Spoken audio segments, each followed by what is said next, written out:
Welcome to Pastor Andrew's Inspirations.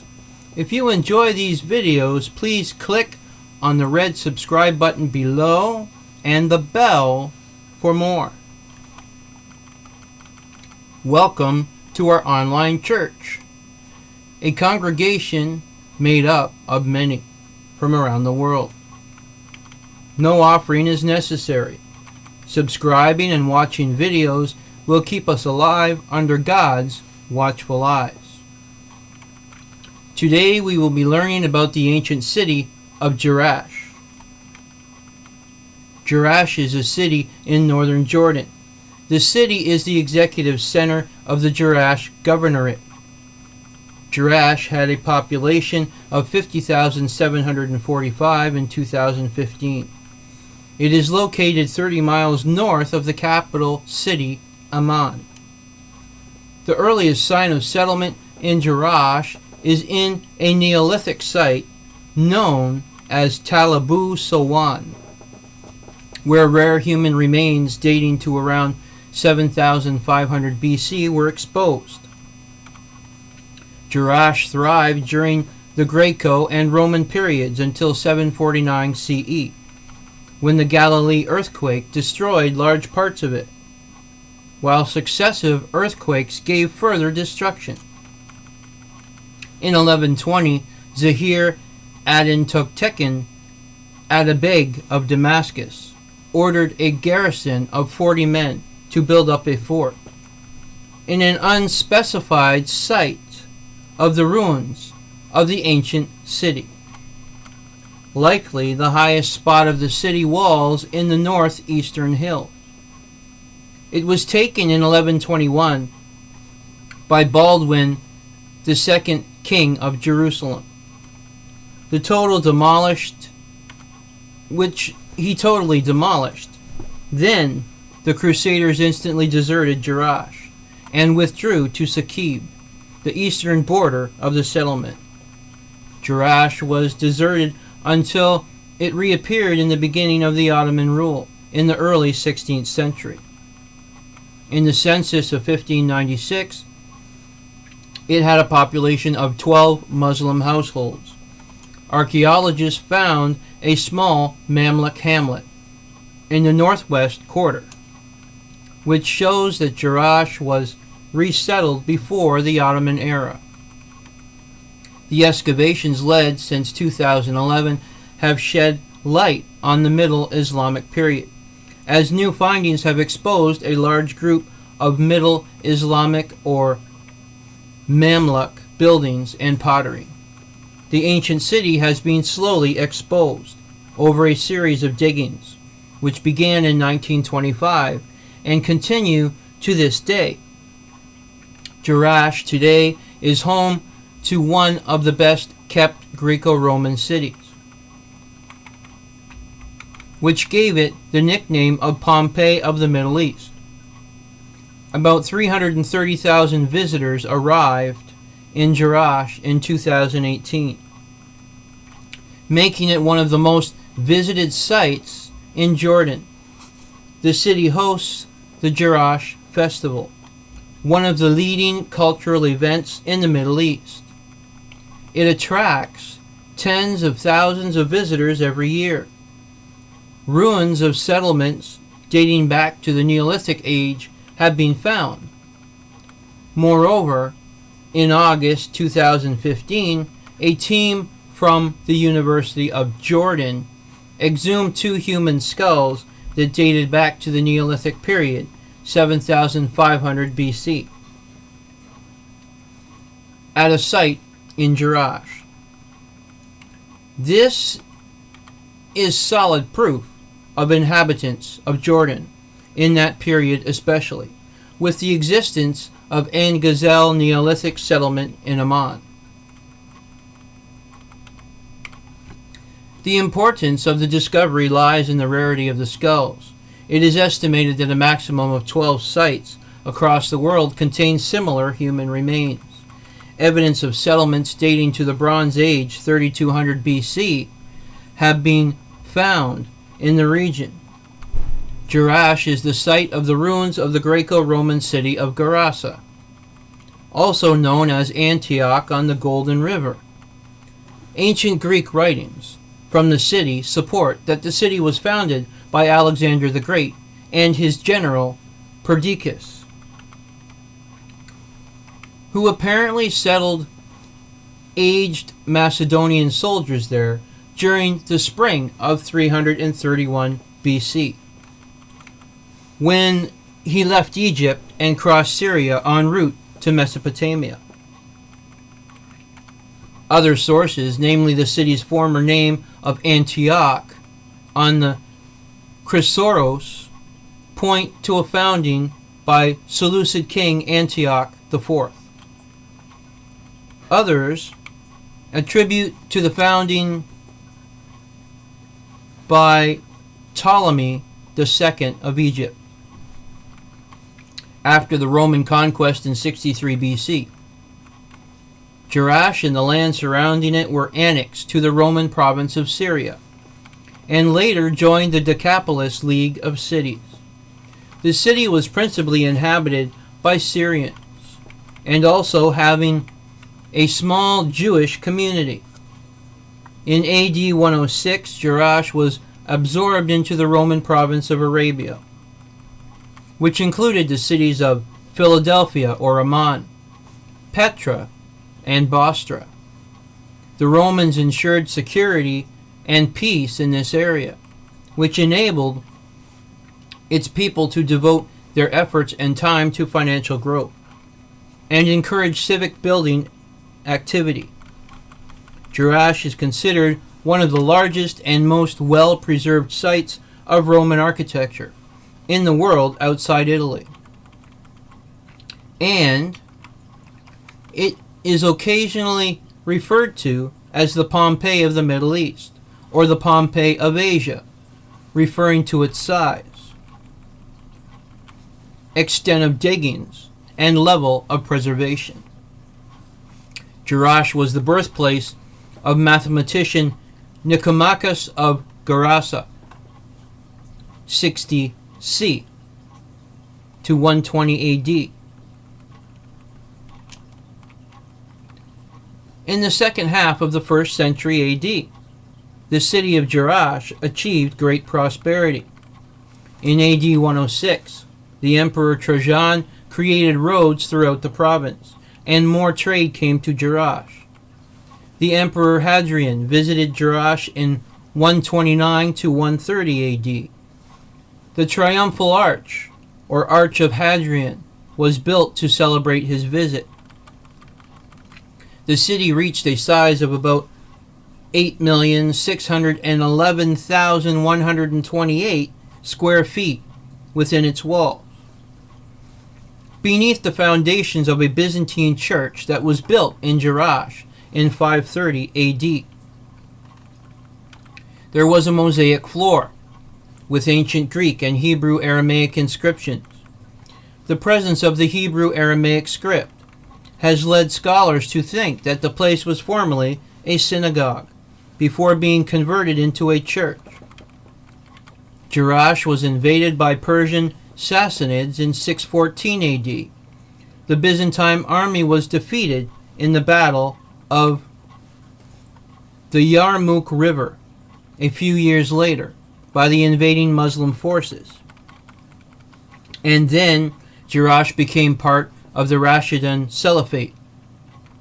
The city flourished during the Umayyad Caliphate.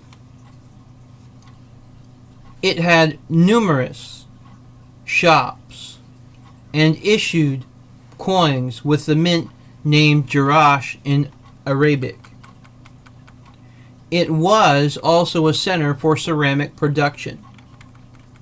Molded ceramic lamps with Arabic inscriptions showing the potter's name, and Jerash as the place of manufacture. The large mosque and several churches that continue to be used as places of worship tell us that the Umayyad period in Jerash had a sizable Muslim community that coexisted with the Christians. In CE 749, a devastating earthquake destroyed much of Jerash and its surroundings. In the early 12th century, a fortress was built by a garrison stationed in the area, by the Zahir ad-Din Toghtekin atabeg of Damascus, Baldwin II, king of Jerusalem, captured and burned the fortress in 1121 CE. The site of the fortification has often been identified with the ruins of the Temple of Artemis. There is no evidence of the creation of defenses in the temple in the 12th century. The location of this fort is probably to be found at the highest point of the city walls, in the northeastern hills. Small settlements continued in Jerash during the Mamluk Sultanate and Ottoman periods. This arose chiefly in the northwest quarter and around the Temple of Zeus, where several Middle Islamic or Mamluk domestic structures have now been excavated. In 1596, during the Ottoman era, Jerash was noted in the census as Jerash, dropping the H, being located in the Nahia Abani Ilwan in the Liwa of Ajloun. It had a population of 12 Muslim households. They paid a fixed rate of tax, 25% on various agricultural products, including wheat, barley, olive trees, fruit trees, goats, and beehives, in addition to occasional revenues and a press for olive oil or grape syrup, a total of 6,000 acres. In 1838, Jerash was noted as a ruin. The climate has an average high of 80 Fahrenheit, an average low of 57 Fahrenheit, and an average precipitation of 2.6 inches per month. Remains in the Greco-Roman garrison include the unique oval plaza, which is enclosed by a fine Ionic colonnade, the two large sanctuaries devoted to Artemis and Zeus, with their well-preserved temples, two theaters, the South Theater and the North Theater, the long colonnaded street or Cardo and its side streets or Decumani, the two tetrapyla of Jerash, one at the intersection of northern Decumanus and Cardo Maximus, and the other at the intersection of southern Decumanus and Cardo Maximus. The Hadrian's Arch, the Circus or Hippodrome, two major communal bath complexes, a large nymphaeum fed by an aqueduct, a beautiful porticoed market, a trapezoidal plaza delimited by two open exedra buildings, an almost complete circuit of city walls, two large bridges across the nearby river, an extramural sanctuary with large pools and a small theater. Most of these monuments were built by donations of the city's wealthy citizens.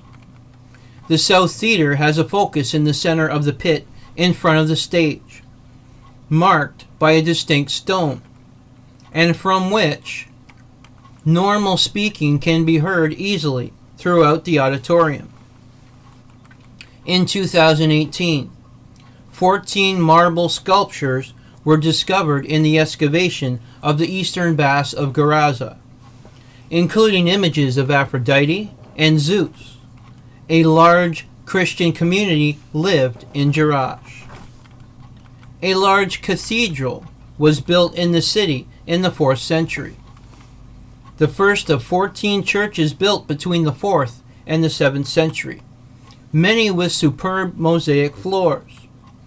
The supposed sawmill of Gaza is well described in the Visitors Center. The use of water power to saw wood or stone is well known in the Roman world. The invention occurred in the 3rd century BC. They converted the rotary movement from the mill into a linear motion using a crankshaft. Good examples are known as also from Hierapolis and Ephesus. The archaeological site of Jerash has two museums in which are displayed archaeological materials and matching information about the site and its rich history. The Jerash Archaeological Museum, the older of the two museums, is found on top of the mound known as Camp Hill, just east of Cardo and overlooking the Oval Plaza. The small museum contains a chronological display of artifacts found in and around Jerash from prehistoric to Islamic times. The museum displays a unique group of small statues of a group identified as the Muses of the Olympic Pantheon, discovered at Jerash in 2016. The statues, which are Roman in date, were found in a fragmentary condition and have been partially restored.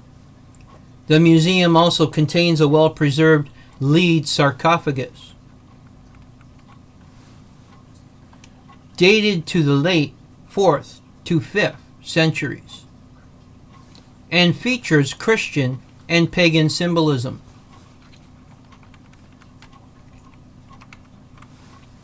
The museum also has a number of sculptures, altars, and mosaics displayed outside. The Jerash Visitor Center serves as a more recent archaeological museum and presents the site of Jerash in a thematic approach with a focus on the evolution and development of the city of Jerash over time, as well as economy, technology, religion, and daily life. The center also displays further sculptures discovered in Jerash in 2016, including restored statues of Zeus and Aphrodite, as well as a marble head thought to represent the Roman Empress Julia Domna. Jerash also developed dramatically in the last century, with the growing importance of the tourism industry in the city. Jerash is now the second most popular tourist attraction in Jordan, closely behind the ruins of Petra. On the western side of the city, which contain most of the illustrative buildings, the ruins have been carefully preserved and spared from encroachment, with the modern city sprawling to the east of the river, which once divided ancient Jerash in two. Recently, the city of Jerash has expanded to include many of the surrounding areas. Jerash has an ethnically diverse population. The vast majority are Arabs. However, the population includes small numbers of Kurds, Circassians, and Armenians. A majority is Muslim. Jerash became a destination for many successive waves of foreign migrants in 1885. The Ottoman authorities led the Circassian immigrants, who were mainly of peasant stock, to settle in Jerash and distribute arable and among them. Therefore, arable land was distributed between the immigrants. The new immigrants have been welcomed by the local people. Later, Jerash also witnessed waves of Palestinian refugees who flowed to the region in 1948 and 1967. The Palestinians refugees settled in two camps, the Suf camp near the town of Suf, and Gaza or Jerash camp at Al-Hadadah village. The Jordanian census of 1961 found 3,796 inhabitants in Jerash, of whom 270 were Christians. According to the Jordan National Census of 2004, the population of the city was 31,650. and was ranked as the 14th largest municipality in Jordan. According to the last national census in 2015, the population of the city was 50,745, while the population of the governorate was 237,059. Since 1981, the old city of Jerash has hosted the Jerash Festival of Culture and Arts, a 3-week-long summer program of dance, music, and theatrical performances. The festival is frequently attended by members of the royal family of Jordan and is hailed as one of the largest cultural activities in the region. In addition, performances of the Roman Army and Chariot Experience, RACE, were started at the Hippodrome in Jerash. The show runs twice daily, at 11 a.m. and 2 p.m., and at 10 a.m. on Fridays, except Tuesdays. It features 45 legionnaires in full armor, and a display of Roman army drill and battle tactics, 10 gladiators fighting to the death, and several Roman chariots competing in a classical 7-lap race around the ancient Hippodrome. Jerash's economy largely depends on commerce and tourism. Jerash is also a main source of the highly educated and skilled workforce in Jordan, the location of the city being just half an hour ride from the largest 3 cities in Jordan, Amman, Zarqa, and Irbid, makes Jerash a good business location. Jerash has 2 universities, Jerash Private University and Philadelphia University. The number of tourists who visited in the ancient city of Jerash reached 214,000 in 2005. The number of non-Jordanian tourists was 182,000 last year. And the sum of entry charges reached 172,800,000 Canadian dollars.